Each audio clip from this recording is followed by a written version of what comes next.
بسم اللہ الرحمن الرحیم۔ سیرت النبی صلی اللہ علیہ وسلم۔ عنوان 3 تحریریں۔ آپ صلی اللہ علیہ وسلم کی عمر 35 سال ہوئی تو مکے میں زبردست سیلاب آیا۔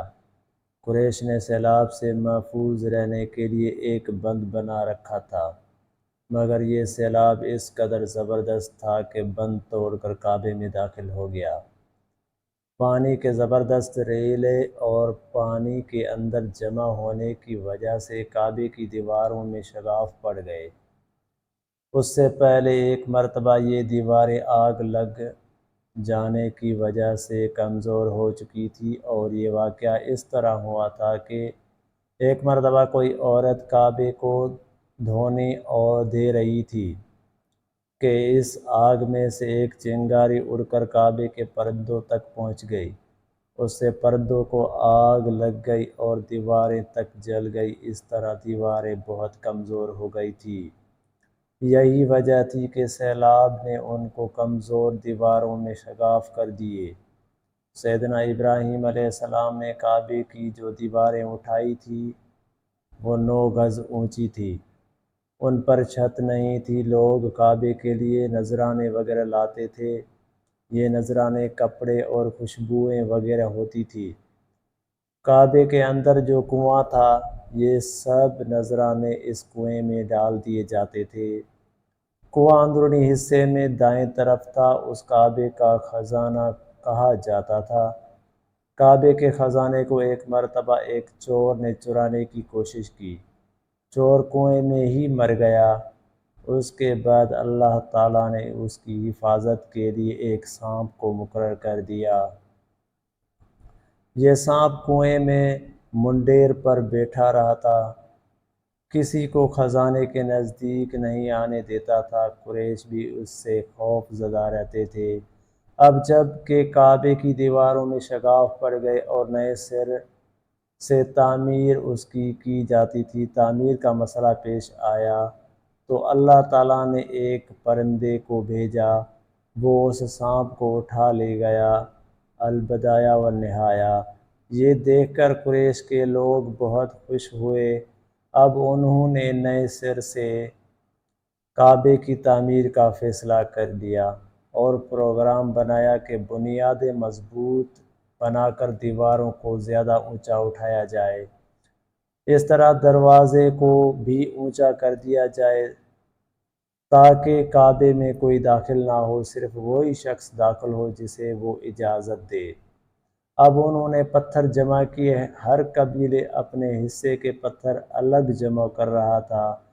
چندہ بھی جمع کیا گیا۔ چندے میں انہوں نے پاک کمائی دی، ناپاک کمائی نہیں دی۔ مثلاً طوافوں کی آمدنی، سود کی آمدنی، کمائی، دوسروں کا مال غصب کر کے حاصل کی گئی دولت چندے میں نہیں دی، اور پاک کمائی انہوں نے بلا وجہ نہیں دی تھی کہ ایک خاص واقعہ پیش آیا تھا جس سے وہ اس نتیجے پر پہنچے تھے کہ اس کا کام میں صرف پاک کمائی لگائی جائے گی۔ وہ واقعہ یوں تھا: ایک قریشی سردار ابو وہب عمرو بن عابد نے جب یہ کام شروع کرنے کے لیے ایک پتھر اٹھایا تو پتھر اس کے ہاتھ سے نکل کر پھر اسی جگہ پہنچ گیا جہاں سے اسے اٹھایا گیا تھا۔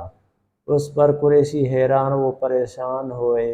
آخر خود وہب کھڑا ہوا اور بولا: اے گروہ قریش، کعبے کی بنیادوں میں سوائے پاک مال کی کوئی دوسرا مال شامل مت کرنا۔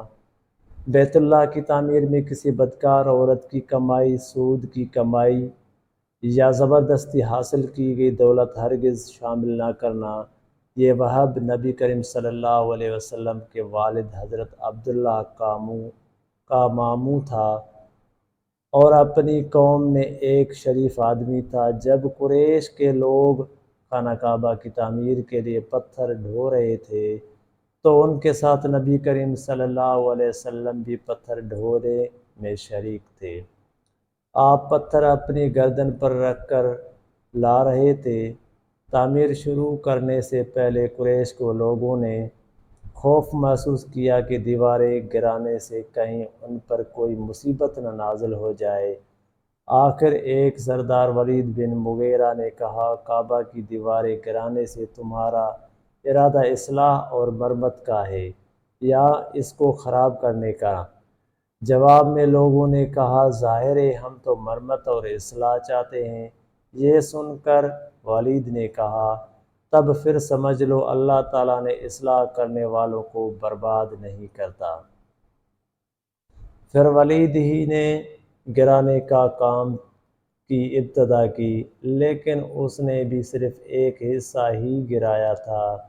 معلوم ہو جائے کہ ان پر کوئی تباہی تو نہیں آتی۔ جب وہ رات خیریت سے گزر گئی تب دوسرے دن سب لوگ اس کے ساتھ شریک ہو گئے اور پوری عمارت گرا دی، یہاں تک کہ اس کی بنیاد تک پہنچ گئی۔ یہ بنیاد ابراہیم علیہ السلام کے ہاتھ کی رکھی ہوئی تھی۔ حضرت ابراہیم علیہ السلام نے بنیادوں میں سبز رنگ کے پتھر رکھے تھے۔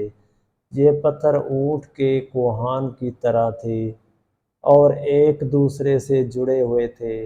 ان لوگوں کے لیے ان کو توڑنا بہت مشکل کام ثابت ہوا۔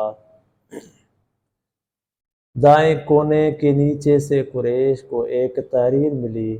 وہ تحریر سریانی زبان میں لکھی ہوئی تھی۔ انہیں سریانی زبان نہیں آتی تھی۔ آخر ایک یہودی کو تلاش کر کے لایا گیا۔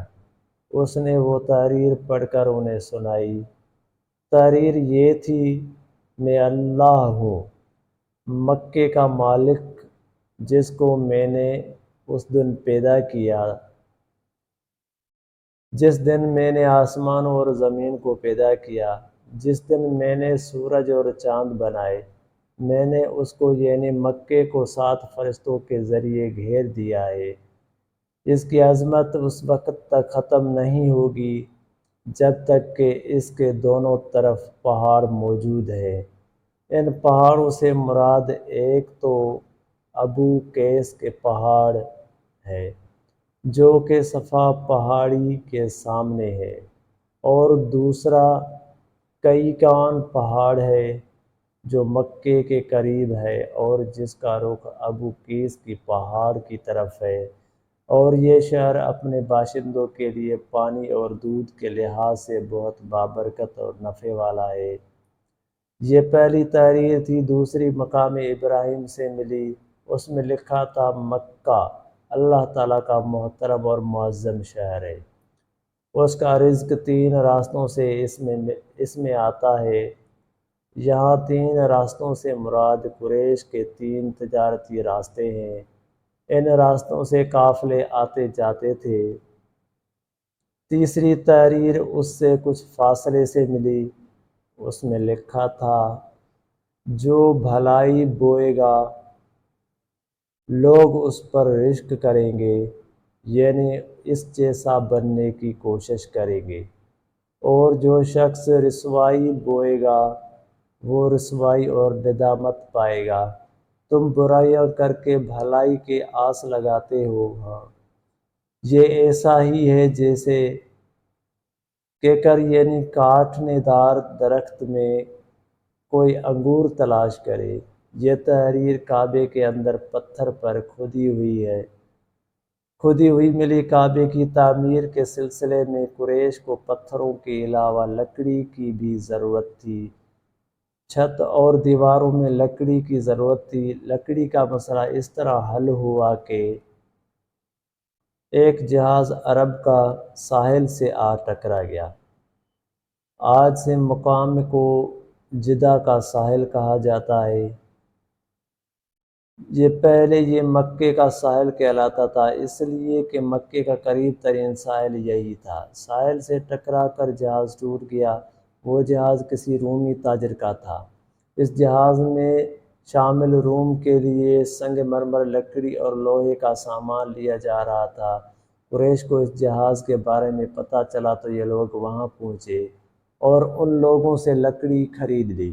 اس طرح چھت کی تعمیر میں اس لکڑی کو استعمال کیا گیا۔ آخر کعبہ کی تعمیر کا کام حجر اسود تک پہنچ گیا۔ اب یہاں ایک نیا مسئلہ پیدا ہو گیا۔ سوال یہ پیدا ہوا کہ حجر اسود کو کون اٹھا کر اس کی جگہ پر رکھے گا۔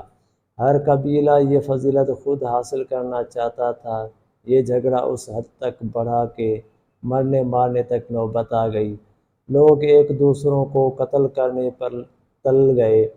قبیلہ عبدالدار نے تو قبیلہ عدی کے ساتھ مل کر ایک برتن میں خون بھر اور اس میں اپنے ہاتھ ڈبو کر کہا، حجر اسود ہم رکھیں گے۔